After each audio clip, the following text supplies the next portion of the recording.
பிரியமானவர்களே, இன்று தேவனாகிய நான் உங்களுக்கென்று பிரத்யேகமான ஒரு வாக்குத்தத்தம் வைத்திருக்கிறேன். அந்த வாக்குத்தத்தம் உங்களுக்கு உரியது.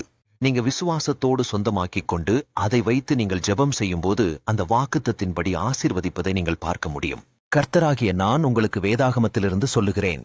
சங்கீதம் 37 அதிகாரம் 4 கர்த்தரிடத்தில் மனமகிழ்ச்சியாயிரு, அவர் உன் இருதயத்தின் வேண்டுதல்களை உனக்கு அருள் செய்வார் என்று எழுதியிருக்கபடியாக, என் மகளே, என் மகனே, நீங்கள் எப்பொழுதும் கர்த்தரிடத்தில் மனமகிழ்ச்சியாக இருக்க வேண்டும். நீங்கள் என்னிடத்தில் மனமகிழ்ச்சியாக இருக்கும் பொழுது நான் உங்கள் இருதயத்தின் வேண்டுதல்களை நிறைவேற்றுவேன் என்று வாக்கு கொடுக்கிறேன். என் மகளே, என் மகனே, உங்கள் இருதயத்தில் நீங்கள் வேண்டியவைகளை கர்த்தராகிய நான் இன்று உங்களுக்கு அருளச் செய்வேன் என்று வாக்கு கொடுக்கிறேன். அதற்கு முதலில் நீங்கள் கர்த்தராகிய என்னிடத்தில் மனமகிழ்ச்சியாக இருக்க வேண்டும். கர்த்தராகிய நான் உங்களுடனே இருக்கிறேன் என்ற சந்தோஷம் உங்கள் உள்ளத்தில் இருக்க வேண்டும்.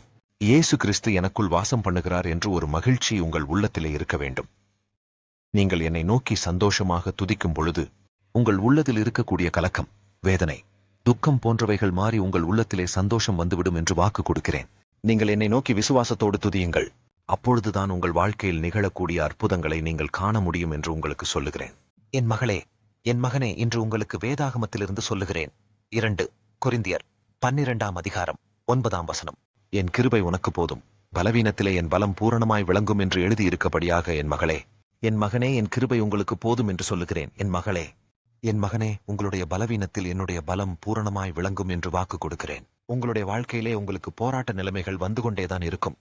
ஆனால் கர்த்தராகிய என் மகளே, என் மகனே, கர்த்தராகிய நான் உங்கள் மீது மிகுந்த அன்பு வைத்திருக்கிறேன். உங்களுக்கு வேதாகமத்திலிருந்து சொல்லுகிறேன். நீதிமொழிகள் 16 அதிகாரம் 6 கிருபையினாலும் சத்தியத்தினாலும் பாவம் நிவிர்த்தியாகும், கர்த்தருக்கு பயப்படுகிறதினால் மனுஷர் தீமையை விட்டு விலகுவார்கள் என்று எழுதியிருக்கபடியாக, என் மகளே, என் மகனே, நீங்கள் வாழக்கூடிய இந்த பூமியிலே நீங்கள் நிறைய தீமையை செய்து கொண்டே இருக்கிறீர்களா?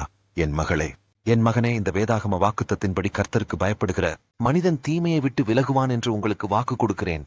என் மகளே, என் மகனே, கர்த்தர் மீது பயம் உங்களுக்கு இருக்கிறதா என்பதை சிந்தித்துப் பாருங்கள்.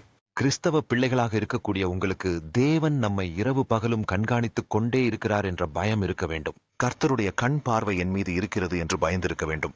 நான் தவறு செய்தால் கூட கர்த்தராகிய தேவனுக்கு தெரியும் என்பதை நீங்கள் தெரிந்து கொள்ள வேண்டும். கிறிஸ்தவ பிள்ளைகளாக இருக்கக்கூடிய நீங்கள் உங்களுடைய உள்ளத்திலே கர்த்தரின் மீது பயம் இருக்கிறதா என்பதை இன்றே சிந்தித்துப் பாருங்கள்.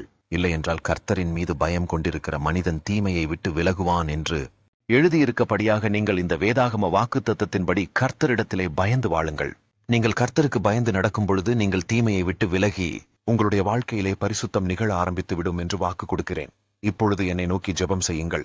தேவனே, நான் உங்களிடத்திலே மகிழ்ச்சியாய் இருக்கும்படியாக ஆசீர்வதித்து வழிநடத்துவதற்காக உமக்கு ஸ்தோத்திரம். கர்த்தாவே, என்னுடைய வேண்டுதல்களை நிறைவேற்றுவேன் என்று வாக்கு கொடுத்திருக்கிறீர். அந்த வாக்கினை நான் விசுவாசிக்கிறேன். கர்த்தாவே, எனக்கு இருக்கக்கூடிய சோதனையான காலங்களில் உம்முடைய கிருபை எனக்கு போதும். உம்முடைய கிருபையினால் என்னை வழிநடத்துவதற்காக உமக்கு ஸ்தோத்திரம் என்று என்னை நோக்கி ஜெபம் செய்யுங்கள். அப்பொழுது அற்புதங்களையும் ஆசீர்வாதங்களையும் நிறைவாக கொடுப்பேன் என்று வாக்கு கொடுக்கிறேன்.